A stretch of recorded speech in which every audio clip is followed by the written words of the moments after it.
5월 세 번째 주일입니다. 토요일이 5월 18일 광주 5.18 민주화 운동이 일어난 날입니다. 1979년 10월 16일부터 20일까지로 기억하는데, 흔히 부산 마산, 부마 항쟁이라고 불리는, 이전까지는 부마 사태라는 말로 불리기도 했어요.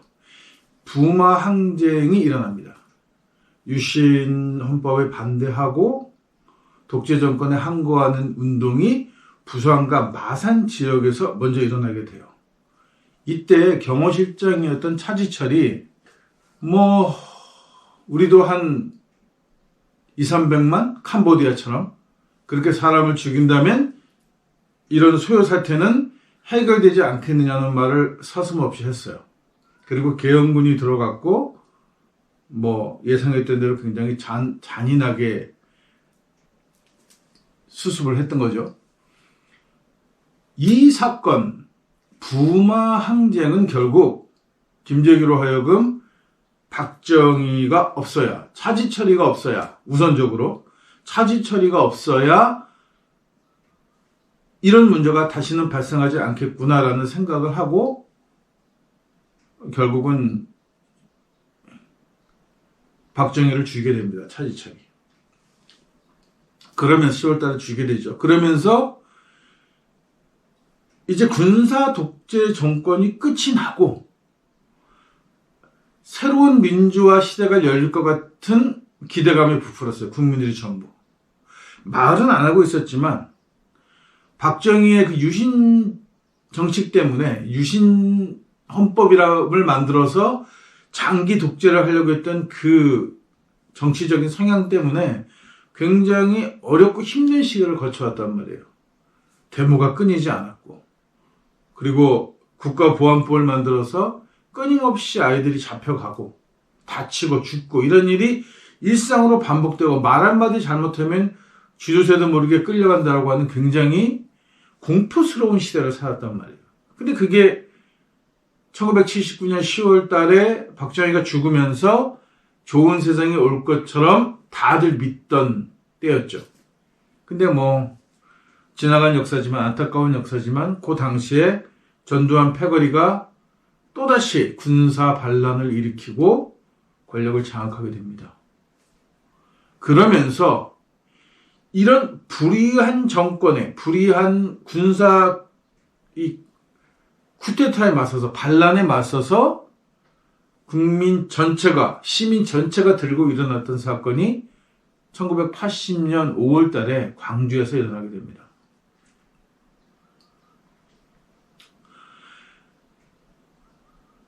전국적으로 그러한 운동들이 있었음에도 불구하고 광주가 특히 지목을 받았던 이유는 경상도 지역에 비해서 박정희 군사 시절에 전라도를 상당히 발전을 시키지 않았어요.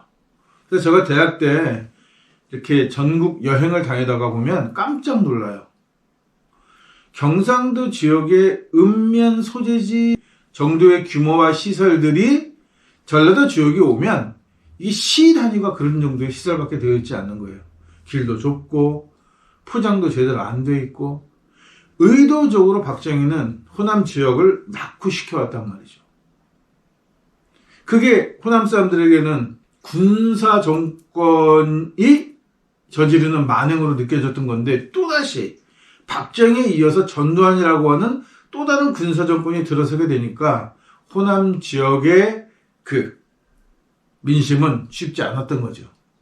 그리고 그 지역적으로 거기가 통제하기가 쉬웠고 외진 지역이고 머니까 광주를 집중적으로 탄압하기 시작하면서 광주 사람들이 우리 한민족의 피 속에 들어있던 저항정신의 진수를 보여주게 됩니다. 많은 사람들이 희생당했습니다. 그리고 그렇게 많은 사람이 피를 뿌리는 동안에 광주를 제외한 다른 지역에서는 전혀 광주에서 어떤 일이 일어나고 있는지, 얼마나 무서운 사륙이 일어나고 있는지 모르고 있었다는 거예요. 제가 그때 대학교 1학년 때죠. 80학번이니까. 광주 소식을 처음 접하게 된 것은 외신을 통해서입니다. 국내 뉴스에는 광주 이야기가 거론되지도 않았어요. 그리고 감출 수 없는 거죠, 사실은. 점점점 알려져 시끄럽다 보니까 학교는 휴교령이 떨어지고 계엄 전국에 들어서고 이런 박정희 때 겪었던 일이 또 반복되는 거예요. 그리고 광주를 처절하게 짓밟고 전두환 패거리들이 결국은 권력을 잡게 됩니다. 우리 때 대통령은 직선제가 아니라 통일주체 국민회의라고 불리는 간접선거였어요. 선거인단을 뽑아놓고 그 선거인단이 또 모여서 대통령을 뽑는 그런 간접선거 형태를 띠고 있었단 말이죠. 그래서 흔히 그 법이 만들어지고 통일주체 국민회의에서 대통령을 뽑을 때부터 국민들은 그 대통령을 체육관 대통령이라고 불렀습니다. 뽑힐 때 어떤 성향을 가진 사람들이 선거인단을 뽑히냐가 별로 중요하지 않아요. 뽑히고 나면 무슨 수를 쓰든가 절대 다수를 얻어내는, 박정희가 그 표를 받게 되는 것으로 바뀌게 돼 있어요. 구조가. 결국은 전두환도 마찬가지로 그런 식으로 대통령을 뽑으니까 전두환이가 당연히 대통령으로 추대가 되게 되는 거죠. 그리고 박정희가 죽고 전두환이가 정권을 잡는 사이에서 그 사이 기간에 임시로 대통령을 했던 최규하는 죽을 때까지 입을 다물고 아무 얘기도 안 하고 죽었습니다. 당시 역사적 상황에 대해서 책임지고 이야기할 사람이 최규하인데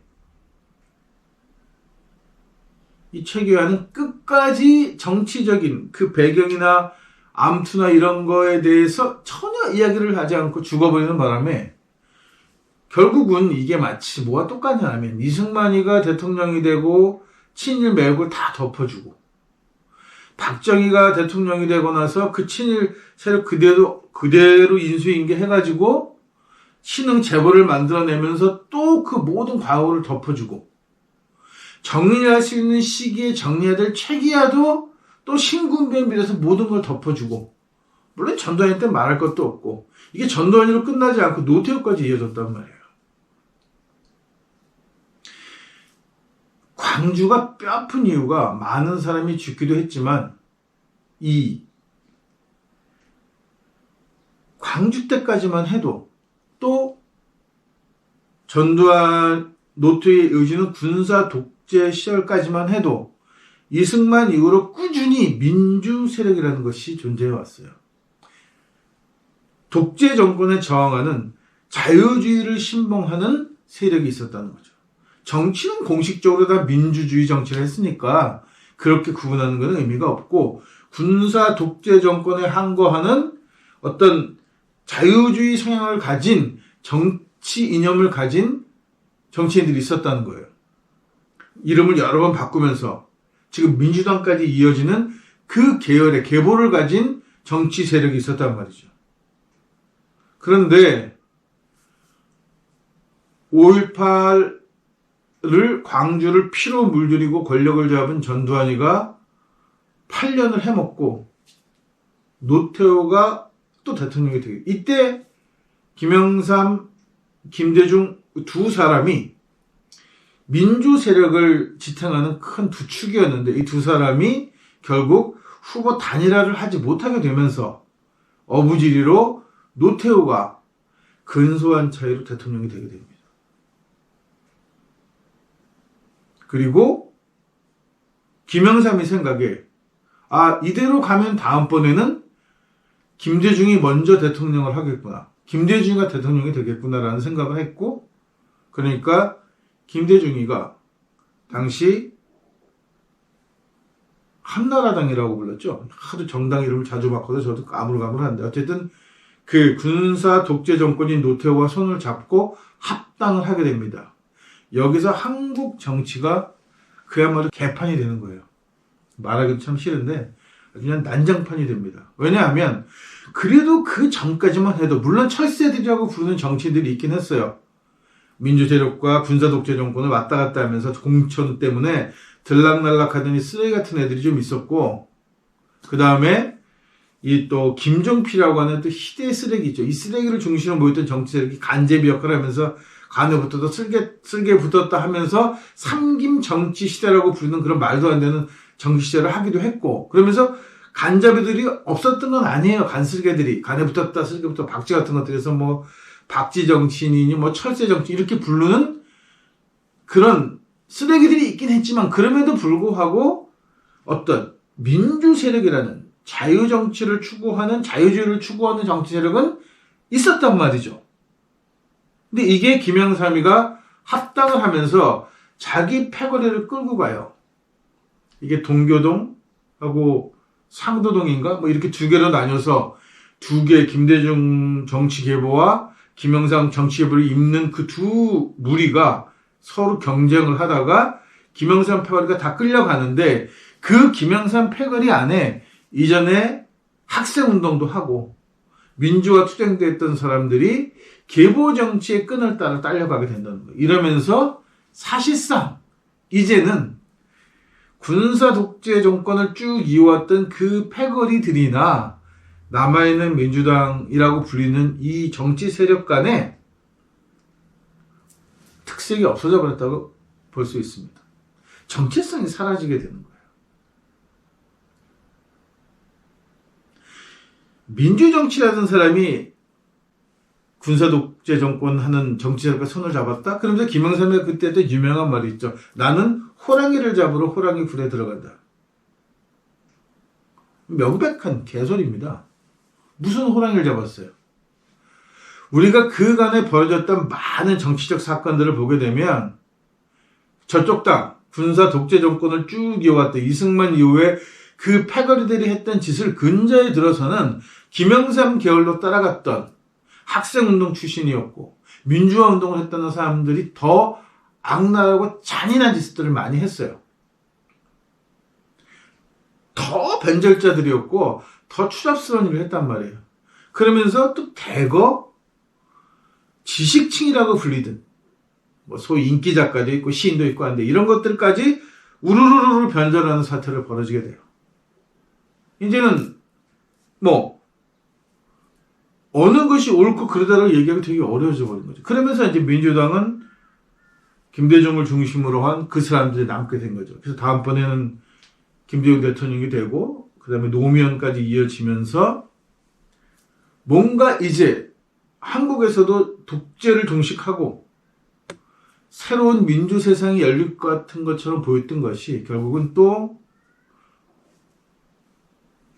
우리가 잘 아는 뭐 또 그렇고 그런 박근혜까지 이어지는 10년이 되면서 이 이름도 거론하고 싶지 않아. 하여튼 그런 쓰레기들이 대통령이 뽑히면서 결국 10년을 또 말아먹고 또 촛불로 정권을 세워줬더니 또 말아먹고, 그래서 5.18이 되면은 굉장히 마음이 아파요.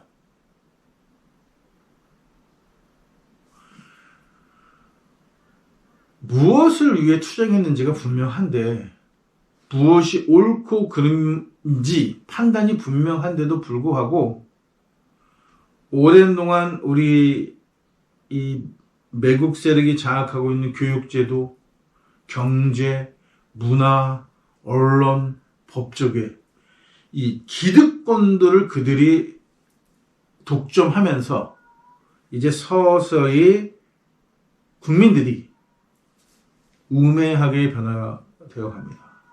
3.1 운동 때만 해도 많은 10대들이 만세운동을 부르며 앞장을 섰어요. 인천 상륙작전을 성공하게 만들 수 있었던 장사 상륙작전에 학도병들이 투입됐습니다. 군번도 없고 군사 기초교육은 총선만 잠깐 가리켜서 실탄 몇 개 소총을 들고 거기에 투입돼서 상륙작전을 성공시키고 폭풍 속에서 그 지역을 한때 점령하기도 했던 혁혁한 공을 세웠던 거는 현역 군인이 아니라 학도병들이었어요. 이 한반도는 10대들이 그렇게 무서운 저력을 갖고 있었던 땅이죠. 그러니까 4.19 이것 때도 그랬고 그 뒤에 이어지는 민주화 운동에서 이제 대학생들로 옮겨내면서 20대들이 막 불같이 일어나서 항거 운동을 했단 말이에요. 근데 꾸준한 식민교육, 국민을 우매화시키고 노예화시키는 꾸준한 교육을 통해서 이제는 30, 40대들도 흐리멍텅해요. 이 정신적으로 성장하지 못하게 되는 겁니다. 그래서 광주가 가슴 아픈 거죠. 우리가 무엇을 위해 피를 흘렸는가, 얼마나 많은 사람들이 광주에서 민주화를 외치며 죽어갔는가를 생각하면 지금이라도 그 정신을 잘 살려서 올바른 시대를 열어갈 책임이 우리에게 있다는 생각이 듭니다.